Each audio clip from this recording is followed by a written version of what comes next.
to episode 227 of Brutal Battle. Sorry, I flubbed the number up just a little bit, just because it's been a little bit since I've recorded with another person who isn't like Rebecca or my mom or my dad or something like that. I was just about to say my beauty caught him off guard. Well, I mean, I gotta say, your facial hair is pretty well trimmed right now. Oh yeah, it's definitely cleaned up. So yeah, it's looking nice. It's looking nice. So people, if you don't remember, this is Michael Jonczak. It's been a while. All too long. I want to say at least over a year. Yeah, definitely over a year. Because when Mike got over here, he was like, "Oh, you're not recording in the basement?" I'm like, "Oh no, I moved out of the basement because of acoustics." He's like, "You got a new microphone?" And I was like, "Yeah, that old thing was like super cheap, so I decided to upgrade. Plus, it was starting to like rattle a little bit when it was recording, so I was like, I can't go on like this if I'm going to keep doing this podcast." So, Rebecca has assured me that there are some exciting beers, at least she said she's excited about. I like the way they look. Yeah, so we'll do some episodes, and I'm assuming there's some good stuff in there somewhere. But first, let's start talking about our topic for this one. So this topic, I don't know how recent it's going to be when this episode actually comes out, but when we're recording this information just came out like this week. Well, not even a full week ago. It was within some days. So this is basically about Constellation Brands closing 2 Ballast Point locations and also abandoning plans for a San Francisco brew pub. So I want to read you a large portion of this article, almost all of it, honestly, from brewbound.com. So if you want to find the article, you can find it there. And this is basically an article that's going to talk to you about how, if people don't remember, Ballast Point was purchased by Constellation Brands in 2015 for $1 billion. I know some people at the time who were like, that seems really, really high Crazy. for buying a brewery. Yeah, exactly. And so things are starting to happen because of that now. Okay, so here's the article. So like I said, they're closing 2 Ballast Point locations and abandoning the plans for the San Francisco brew pub. A spokeswoman with the New York-based beer, wine, and spirits company Constellation Brands today confirmed the closure of Ballast Point Brewing's 80,000 square foot Trade Street sour beer and barrel aging facility, which opened in San Diego in late 2017, as well as its Temecula, California-based brew pub, which opened in 2016. So obviously these locations were open since the acquisition. So they were already operating at a deficit of cash when they took over, and then they threw more cash in on it, and now they're closing these things down, which, by the way, when I was reading this, I was thinking of you because I was like, oh, the sour beer and barrel aging facility. Mike's okay. Yeah, I thought I'd get that, like, oh, no loss there. Sour beer sucked anyway. Mike's not a fan, if people don't know. He hates sour beers. I think that has been said when he was on some time ago, but it's been some time, so it kind of bears repeating. Okay, so I'm skipping the quotes because it just doesn't matter. It was added that Constellation has also abandoned plans to open a brew pub in San Francisco's Mission Bay neighborhood, where the NBA's Golden State Warriors are building a new stadium. Yeah, I could have brought them some business. Decision comes 2 weeks after Constellation recorded a $108 million impairment charge to Ballast Point's trademarks. Okay, so I looked it up. An impairment charge is basically where you're saying, I'm adjusting the value of this company. It is this much less. So an impairment charge of $108 million, essentially admitting it overpaid when it bought the business for $1 billion in late 2015. Constellation previously recorded an $87 million impairment charge to the Ballast Point trademarks in June of 2017. So we're looking at almost $200 million. Actually, we're looking at, almost $200 million in depreciation of the value of this company since they were taken over. Well, bought out. As of press time, it's unclear how many jobs will be affected as a result of the closures, but they said the company will work to help impacted employees. Yeah, we'll see about that. The Trade Street Brewery featured a 40-barrel brewhouse, a dedicated bottling line, wooden barrels, and capacity to supply approximately 275,000 cases of sour and barrel-aged beer annually. That's a lot. Operations at the Trade Street location will transition. I don't know what that means. I guess they're going to be using it differently. I guess maybe they're like, we can't be doing sours and barrel aging anymore. I don't know. Layoffs could extend beyond the brewery and brew pub locations as well. Doesn't sound good. A source with knowledge of the situation said sales positions in the South and Midwest were eliminated. Last year, Constellation, whose craft portfolio also includes Funky Buddha in Florida and Four Corners Brewery in Texas, shed about 60 craft and specialty reps throughout the U.S. At the time, Constellation provided the same reasoning for the layoffs, basically saying they're right-sizing is what they've called it. Those layoffs came on the same day Constellation announced a $4 billion investment in Canopy Growth Corporation, which is a Canadian cannabis company. 8 months later, and Constellation decided to make cuts and close 2 Ballast Point locations, which came on the same day that it announced purchased minority stake in Los Angeles company El Silencio Holdings, which is a parent company of Mezcal El Silencio.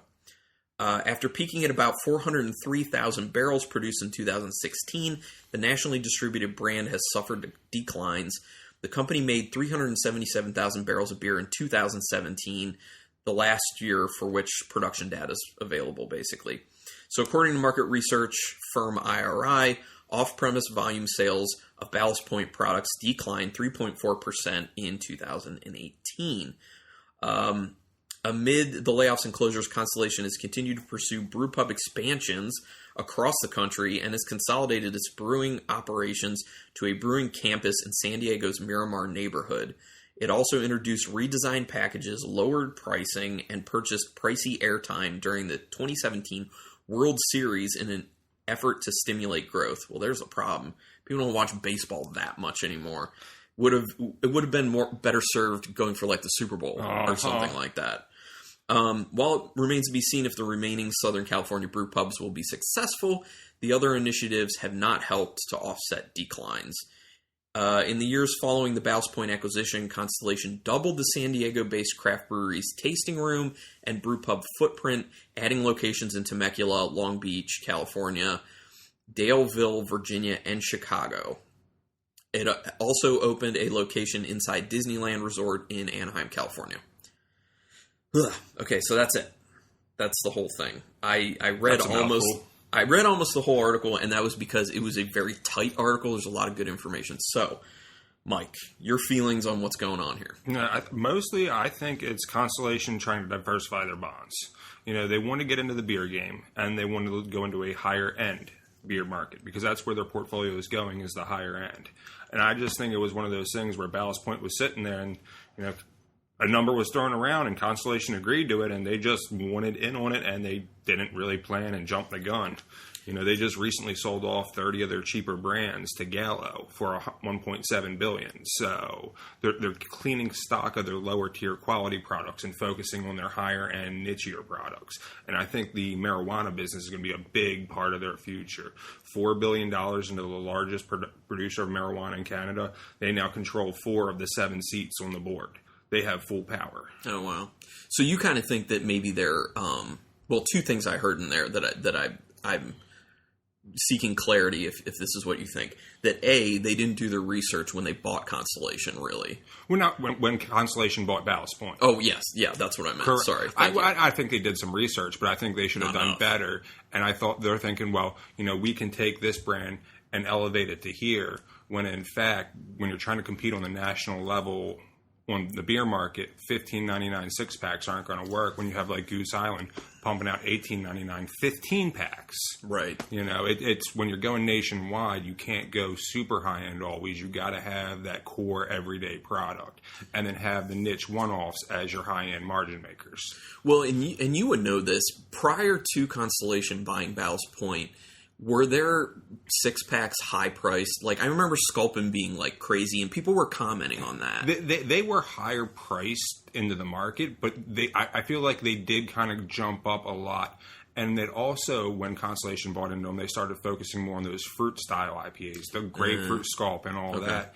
And that's when the hazy IPAs, the New England style IPAs, started coming out, and they never transitioned with the change.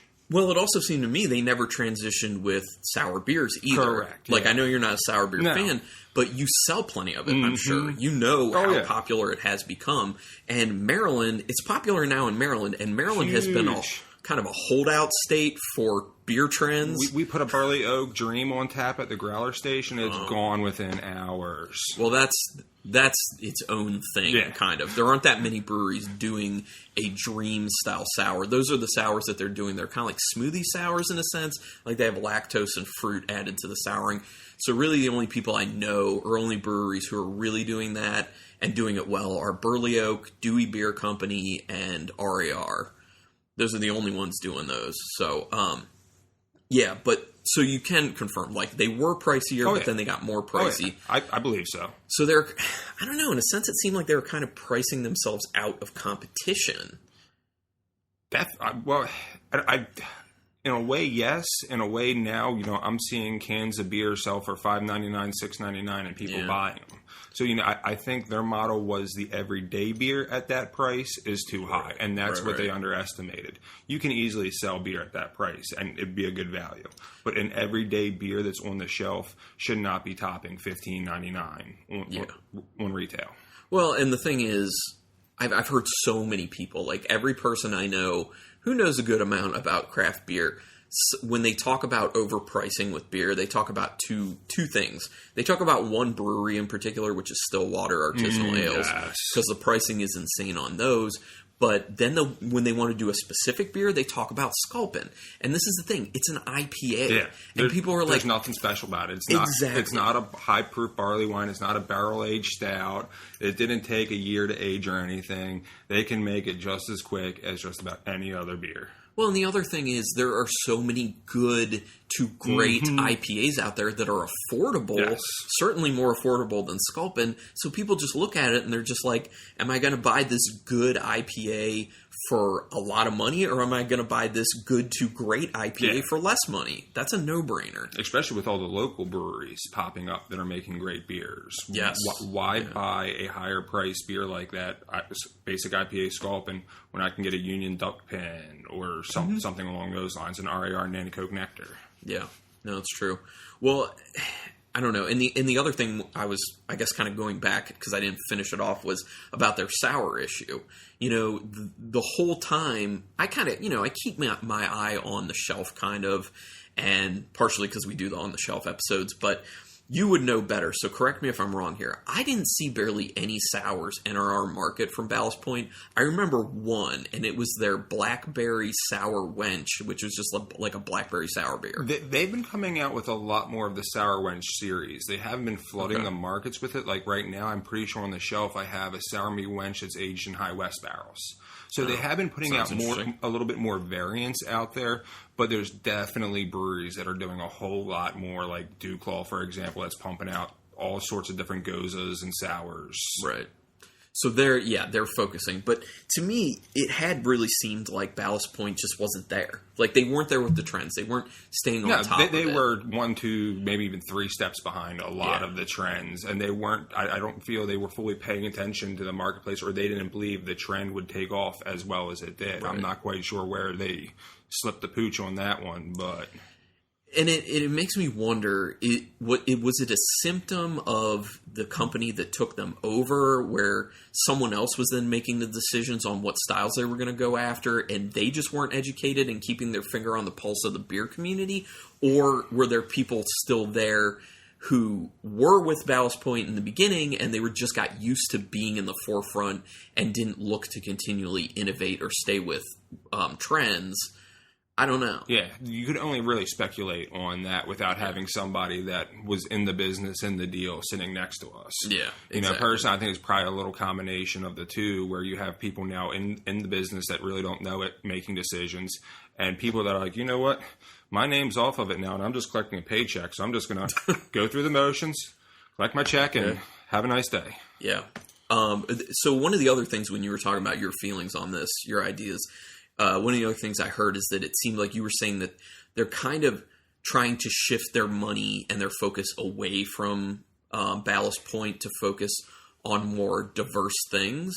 especially what they see as more of a cash cow, which would be cannabis since it's so new. That's what I think. I don't think they're completely giving up on Ballast Point, but I don't think they're going to lead it as, hey, this is my number one son right here, and I'm going to back him up all the way. It's like, all right, he's slipping. Let's try and keep him alive, but let's try and start focusing on other avenues that look a whole lot more promising.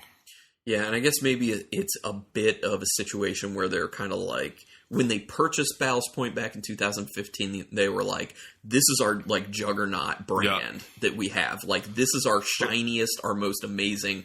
And then over time, that's kind of changed because A, they were kind of falling behind and they were worth less money. But B, they kept acquiring other things. And now the prioritization is just reshuffling. Yeah. And they're kind of like, sorry, guys, we're not going to be able to give you as much support here. And with now 2015, marijuana wasn't completely recreational legal in Canada. It is now. So now they're sitting on the largest producer of marijuana in Canada as the majority shareholder. So it's like, what would you do? I know where I would refocus my attention and my money on. Well, and the legalization of marijuana in Canada happened last year, right? 2018? I want to say right towards the end of last year, I think, or mid-year. I think it went into effect like October of 2018. That sounds about right. So not long ago. Yeah, I mean, when I first read the article, it just kind of seemed to me like, man, they screwed up. Man, someone messed this up or that up somewhere. But when we're talking this out a little bit more... It's a chess game. Yeah, it's not like an all is lost type thing. But I will tell you who won big. The owners of Ballast Point? Exactly. I can just picture him sitting there like, I don't want to sell it for this. I don't want to sell this. Then some representative calls him up from Constellation. We're off you $1 billion. Sold. Yeah. Sold. Well, the other thing is, I look back, and I believe Lagunitas had sold... 500 million, I think it was, for half their company for international distribution, if I remember correctly. I don't even remember what it was. I think that was the Heineken Coors or something. Yes, Heineken bought half, and they... Yeah, I couldn't find a price on it when I was looking there, but I think it was also in 2015, but they had said that like Lagunitas was valued around $1 billion at that point too. So what kind of like business savvy do you have to not have in order to get someone like Ballast Point for $1 billion when someone else got Lagunitas, who was doing better than Ballast Point at that point? They only got half of Lagunitas, though. They didn't buy the full... Oh, right, exactly. They didn't buy the full portion. They just bought that half the company. Well, and the thing is, like, back then, Lagunitas was doing better. Lagunitas is still doing better at this point. I would say so. It's... I don't know. I guess... Waldo's Reserve they just put out this year. What is it? Waldo's Special Reserve. What's the difference with that? It's like a triple IPA. It's 11.7%. Oh, it's so good. Currently, it's on tap at Wine World, tap 26. So if you're near Wine World in Maryland, then go for it. Yeah, I haven't tried that one. I should probably stop by and just give it a taste. Because that's the other thing, is you guys will let people just take little tastes of everything. Do you guys cap that off at a certain number? Like you can't taste over a certain amount? By Harford County laws, it has to be, I think it's 5 or 6 samples. Okay. Okay. Yeah. I get you. So, yeah. I mean, honestly, that's kind of all I had to say. No, actually, there's one more thing about that whole Constellation Ballast Point thing. I kind of don't like seeing this news, but a part of me does like seeing this news just because it's kind of like... How's that foot taste? Right. You guys got stung. You did it. Because I like seeing these breweries stay independent, And I also feel like whether or not there's any real merit to it, it's just kind of how I feel, that they're more innovative and more easily maneuverable within the landscape of craft beer when they're smaller, when they're not controlled by a bigger entity. Good point to that independent comment. Look at Dogfish Head 60 Minutes new 6-pack design. Like a good third of the package is designed just for that independent beer logo with the upside down bottle. Well, breweries are planning that bad boy all over the place, and people are looking for it. Good. I'm glad to hear that. I know we talked about that topic back when it was starting to hit, and they did have a lot of breweries that jumped on that really quick. But there were some people who were just like, come on, man, this is dumb. Do we really need to do this? But yeah, I mean, it's a marketing strategy to say, if you care about independent craft beer. Here's a way to identify that. A quick way to identify that. We got ways to identify kosher wines. We got organic things. Why not independently run family businesses or something? Yeah, totally. And obviously the most outspoken people about it were like, AB and Bev and like Miller Coors were like, guys. Why are we trying to divide ourselves? We're all in the beer industry together. We don't need to pull the curtain out on anybody. They're like, excuse me? Says the company who's been trying to kill people with litigation for years. I don't think so. Yeah, you can't play this victim card now, buddy. But yeah, good on the people who sold Ballast Point, man. Yeah. Like, you guys are living large. And you're looking now and being like, well, I mean, I was going to say they're looking and being like, they might not be. No. They might actually be looking at it and being like, oh, that kind of sucks. Because, like, that was my baby at one point. I created that. Yeah. I started that. Yeah. But then you think it's $1 billion. Yeah. That's a lot of walking around cash. They're, like, feeling bad for a second, and then they look into their money vault a la Scrooge McDuck. They're like, I'm going to go swim in all these gold coins. Yeah. But the thing that really sucks about it is people are going to lose jobs. Yep. That's what really blows. People are going to be heavily impacted, and that's what sucks. Something in the facilities, the buildings are there, the facilities are there. Something's going to come in, and something's going to replace it. It's all the nature of the game. What about Stone? What about Stone can come and take some of that? You know how they are. Okay, cool. Anything else you want to throw out on that topic? No, I think I'm pretty good there. Then it is time for mystery beers. Yeah, I've been waiting for him. He's like a tease. He puts them in front of me and then starts talking. I want you to just sit there, stare at them for a long time. So they look like most likely they're both IPAs. One's a little definitely darker, a little reddish than the other. So the hazy one. A is on the left, the hazy. Okay. Is there a lot of crap at the bottom of yours? Or did I just get kind of like the bottom of the can or bottle? It looks like you might have gotten the bottom. I'm seeing some like float there, but it looks more like the haze float rather than an actual like yeast or. Yeah, this is a hazy IPA. It's got to be because like that kind of like gunk at the bottom just looks like yeast or something. But this is when I swirl mine up, it looks a little it's hazier. It's orange. It's very orange looking. Looks like a hazy IPA. What does it smell like? It smells like a hazy IPA. I don't smell a whole lot of bitterness in there. No. What do you get? I'm not getting a lot of citrus either. So I get a mix. It's like I get citrus, but I also get a bit of a pine note at play there, which makes me think a little bit mango. The citrus I do get is more of like an orange. It's on that orange end. So it's kind of like low bitterness. There's no bitterness on the taste. Really?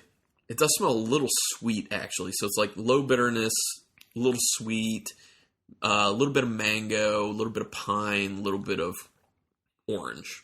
So there you go. Like it's definitely not like a milkshake or anything, but it definitely almost has like a creamy lactose-like feel in the finish. Okay. Yeah, I can see where you're getting that. It's really drying. Mm-hmm. It like saps all the moisture out of my tongue. After the first sip, second sip as well. There's a little bit of a Naked Cheerio, like cereal note on the finish. Biscuity note. Yeah, it's biscuity. I can definitely see that. It is kind of like bready, like yeasty, like going along with that biscuity you're talking about. I don't know. It tastes a little bit like all-purpose flour, in my opinion. A little bit. It almost does feel like the beer has a little bit of a chew to it. Yeah, and that's going along with like that yeastiness, that biscuitiness. Like, it's creating a little bit of a more substantial body that is a little chewy. I do get the orange in there. I do get the bit of mango in there. I don't get the mango at all, but I am starting to pick up slight notes of the orange now that I'm consuming a little bit more and smelling. Yeah, I get orange, mango, and pine is mainly what I get. But it's not super juicy. It's not super pronounced. But the bitterness is basically not there. I mean, there's a little bit on the end, a little bit, but it's not a whole lot. This beer's okay. The more I sip it, there's a bit of a sweetness to it that starts to grow with each sip. No, like for me, I have no problem with this beer. It's one I normally drink. It's nothing like bad. I'm not writing home like, oh my god, my eyes are open. This is the most amazing beer I've ever had. But it's like, yeah, I would drink this again any day of the week. You can pour me a glass and I could sit there and sip on it. Yeah, so for me, people know I'm not huge on the New England style IPA, these hazy IPAs. I would like bitterness because it creates more of a serious beer for me to pay attention to. But I like a hazy IPA here and there. And this, to me, is one of those ones that kind of falls in the middle of, like, it's an okay one. It's not one of the ones that it's like, this is awesome, this is well done. Like, the Burley Oak Hazy IPAs, the Trillium Hazy IPAs, stuff like that. Those, you're just like, wow, this is awesome. I definitely feel like I might have had this before. This seems a tad bit familiar to me. It tastes like a derivation of a beer Rebecca and I had last night. Not as good. The 24 to Tollgate. Oh, yep. There was a collaboration between Wine World and Duclaw Brewing. And Route 24 Ale House. Oh, they're on. They teamed up with us on it too. Yeah, so this reminds me of that, but that one, the flavors were more pronounced and it was tastier. Well, that and the 24 to Tollgate was an actual lactose New England style IPA. They added lactose into it, so you got that little bit more of what I felt mellowed the bitterness of the hops out and kind of forefronted the flavor profile. Yeah, that was a solid. Yeah, there's also a pineapple variant of it available at Wine World or Route 24. Oh, okay. Actually, Rebecca and I have been talking about going to Route 24. I highly recommend it. Awesome place. How's the food? Delicious. Chicken wings, phenomenal. Okay. Hand-pressed burgers. You're not talking about like frozen burgers or anything. Nice. Crab dip, really good. All right. Yeah, I looked at their tap list and it's pretty solid. Yeah, no, 32 taps. Yeah. They got some basic domestics on there, but I've never had a problem finding 1, 2, 3 beers to try and have while I'm there. Well, it just reminds me, Rebecca and I were just at a murder mystery dinner today at this place called Cunningham's in Towson, Maryland. I've heard of them before. Yeah, and we go there, and their beer list sucked. Because I asked them, and they were just like, we had, Anheuser-Busch products. They just named Anheuser-Busch products, and then they said Stella Artois and the Truth IPA by Flying Dog. And I was just like, first I was like, skip. A little higher alcohol than I want, but I'll take the Truth. Yeah. At first I skipped. I was like, I don't want anything then. They're like, sure about that? And I'm like, let me think about it. I'll come back later. So I eventually went back. I got a Truth. It was slightly skunky. I think it was out of date code. At a place that doesn't have a good beer selection, that's common. Yeah. There's a little place up in Havity Grace, I can't remember. Best beer they had was Fat Tire. Oh, they had Fat Tire there too, yeah. Yeah, that sucks. I ordered it. I tasted it. I was like, oh, God, no. I looked at the bottle. It was 2 months out of date. I was like, you know what? I know how it is. And I'm looking at this place. I'm not going to beef with them. I'm going to suck it up, drink this one, and move on to a water. I mean, like, at least have, like, a Pilsner or something. Like, pull in a Union Skipjack, which is, like, one of my favorite beers lately. But these places, they don't have beer people to know That's true. They're relying on the distributors and the sales reps to tell them pretty much what's what, and that's never a good idea. No, it's not. Okay, I'm fine with A. Were we going to rate A before we moved on to B, or were you going to go B? Okay. Let's go to B. B is also orange, and it is a little hazy, but it's definitely clearer though. It's more of a darker haze rather than that cloudy, unfiltered haze. Totally agree with that. Let me smell it. Definitely smells maltier.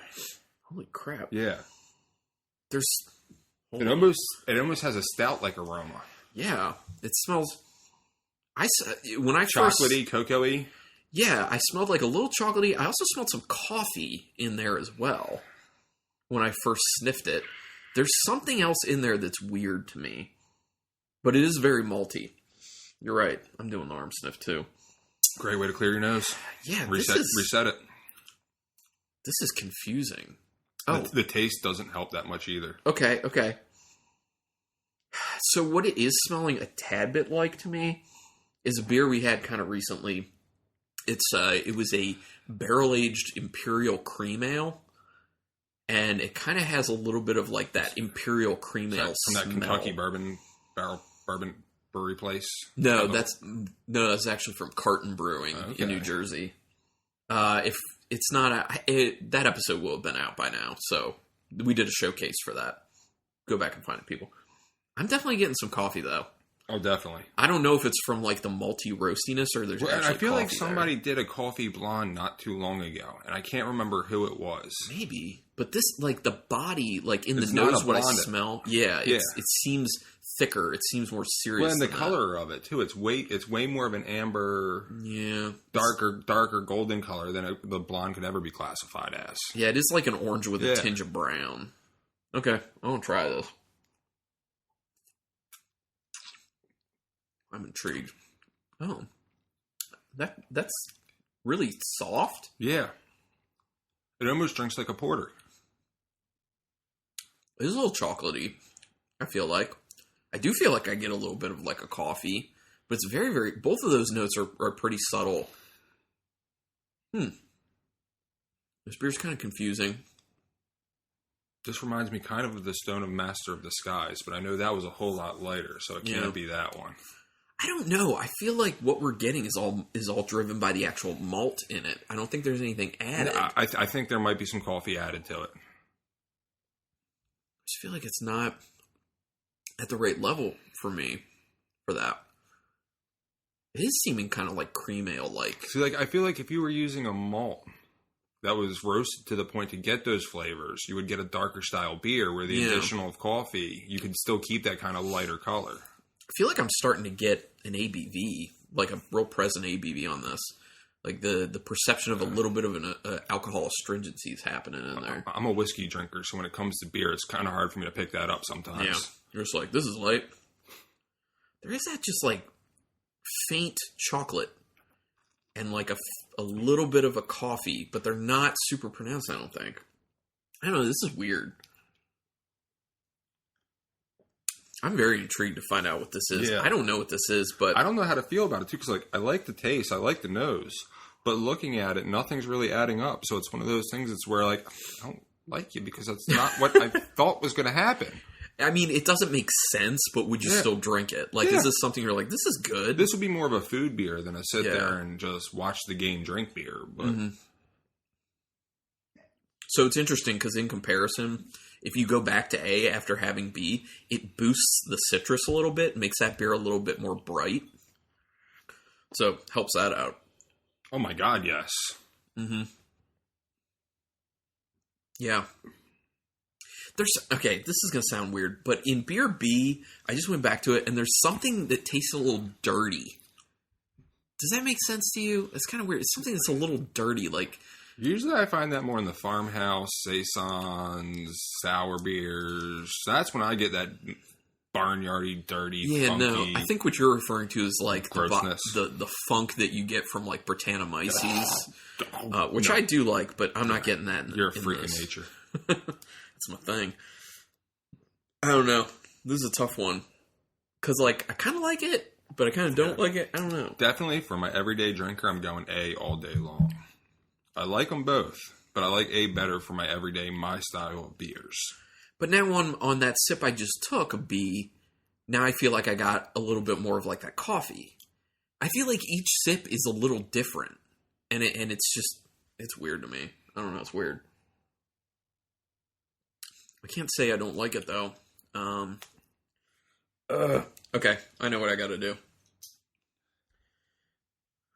Alright, do you want me to go first on ratings, or? Well, you go first on A, and then I'll say A, then I'll go first on B, then you go on B. We'll take turns. We'll be fair. I'm going to give a 3. This is out of a scale of 5, right? 10. 10? Damn! But no, I mean... Like I say, it's been a while. Yeah, rate it how you want to rate it. You rate heavy. Yeah. You rate hard. Sometimes. Like 3 for me is a beer that I'm like, that's decent. It's fine. I can do that. But other people will rate differently if they want to. So do what you want with that. For what I believe this to be a New England style IPA, I'm looking at about an average beer. So I'm going to go, I'll go 5. That's fine. So 4.5 or no. Yeah. No, 4. God, my math is so bad today. I'm tired. Math is killing me. Okay, so you go first on B then. Tell me what you want to do with that one. See, the one thing about beer that's got going against is I'm not a fan of coffee. So, right there. But I don't think it's like crazy pronounced in there. It's not. That's why it's definitely drinkable. If it was like straight up all coffee, I'd be giving it all 1 or something like that. Are we allowed to do like 0.5s? No, unfortunately. Okay. All right. Well, then just out of niceness, because it is a well-done beer, it just has a little too much coffee profile in it for me, I'll go with 3. Okay. You're doing the 3 on that one? Yeah. Okay. So for me, it's developing a little bit better than the first beer. So I'm actually going to give it a 4. I'm kind of starting to dig it a little bit more than a 3. So I'm putting it at a 4. So that's a 3.5.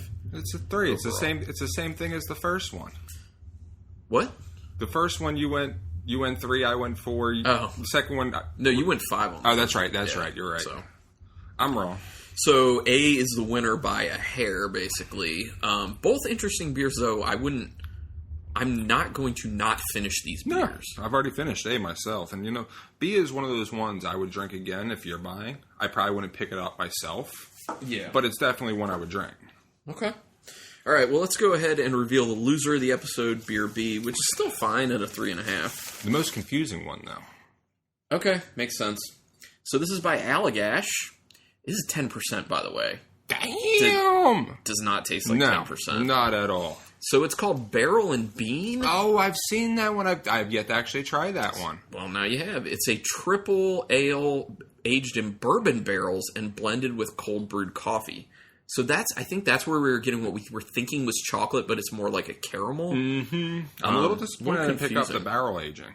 The coffee's really pronounced. So they say that the notes on it are supposed to be vanilla, caramel, and a dash of coffee. We did say we were saying it wasn't coffee huge, heavy. So, yeah, 10% does not seem like 10%. Okay, the triple, that like Belgian triple style threw me off. That really threw me off. Yeah, like I dig it though. I dig Allagash. All right, let's find out what the winner of the episode is with an overall of 4. 16-ounce can. Harbinger. It is a hazy IPA by Oliver. Yep, as soon as I saw the one side of the can. 8% alcohol. Yeah. Okay, that makes sense. Because I was starting to get, as I was drinking it, like I said, I was starting to get a little bit of an ABV to it. Yeah. Oliver's has really been impressing me with their IPAs recently. They've been doing some really good ones. I like them. So I don't know if I talked about it on the podcast or not, but I had I'd bought their like best of mixed 4-pack. The 16-ounce double IPAs? Yes. Killer IPAs in there. It was the Crown of Lies, I think, was my personal favorite, but they're all awesome. They had Pagan Science, Crown of Lies, Merlin, and there was one that was something like Integrity and Cruelty or something like that. Yeah, those were all really good. And they're more like an East Coast style. I want to say, I think they're all clocking at 8% too, if I remember correctly. Yeah, and they're good. I do like what Oliver's been doing. I think this is the first foray into hazy IPAs that I've had from them. So I'm officially a hazy, I believe so. Yeah, that's not bad. No, it's not. I mean, I don't like love it either. So I don't know. Like I said, I would drink it again. But anyway, interesting beers, and I'm excited to see what the next episode brings. So thank you everyone for checking this out, and until next time, keep it brutal.